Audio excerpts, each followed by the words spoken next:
Hi, ಇದು Wednesday afternoon. ಇವತ್ತಿನ ಅಡಿಗೆ ಹೀರೆಕಾಯಿ ಪಲ್ಯ, ಚಪಾತಿ, ತಿಳಿ ಸಾರು, ಮೂಲಂಗಿ ರಾಯ್ತಾ ಮಾಡಿದ್ದೆ. ಹೀರೆಕಾಯಿ ಪಲ್ಯ ಮಾಡ್ಲಿಕ್ಕೆ ಒಗ್ಗರಣೆಗೆ ಎಣ್ಣೆ, ಸಾಸಿವೆ, ಜೀರಿಗೆ, ಉದ್ದಿನ ಬೇಳೆ, ಮೆಣಸಿನಕಾಯಿ ಹಾಕಿ ಎಣ್ಣೆಲೆ ಬಾಡಿಸ್ಕೋಬೇಕು. ಆಮೇಲೆ ಈರುಳ್ಳಿ, ಟೊಮೆಟೊ, ಹೀರೆಕಾಯಿ ಹಾಕಿ ಎಣ್ಣೆಲೆ ಒಂದ್ 2 ನಿಮಿಷ ಫ್ರೈ ಮಾಡ್ಕೋಬೇಕು. ರುಚಿಗೆ ತಕ್ಕಷ್ಟು ಉಪ್ಪು, ಸ್ವಲ್ಪ ಗರಂ ಮಸಾಲ ಹಾಕಿ ನೀರ್ ಹಾಕಿ ಬೇಯಿಸ್ಕೊಂಡ್ರೆ ಸೂಪರ್ ಆಗಿರೋ, ಸಿಂಪಲ್ ಆಗಿರೋ ಹೀರೆಕಾಯಿ ಪಲ್ಯ ರೆಡಿ ಆಗುತ್ತೆ.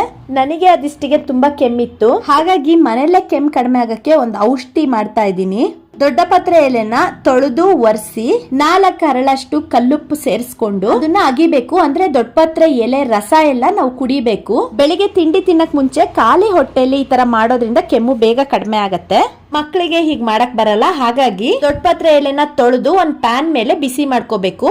ಅದು ಬಾಡಿದಾದ್ಮೇಲೆ ಅದರಿಂದ ರಸನ ತೆಕ್ಕೋಬೇಕು. ಅದಕ್ಕೆ 1/4 ಸ್ಪೂನ್ ಅಷ್ಟು ಜೇನುತುಪ್ಪ ಹಾಕೊಂಡು ಮಿಕ್ಸ್ ಮಾಡ್ಕೊಂಡು ಮಕ್ಕಳಿಗೆ ಕುಡಿಸಿದ್ರೆ ಬೇಗ ಕೆಮ್ಮು ಕಡಿಮೆ ಆಗತ್ತೆ. 3 ವರ್ಷದ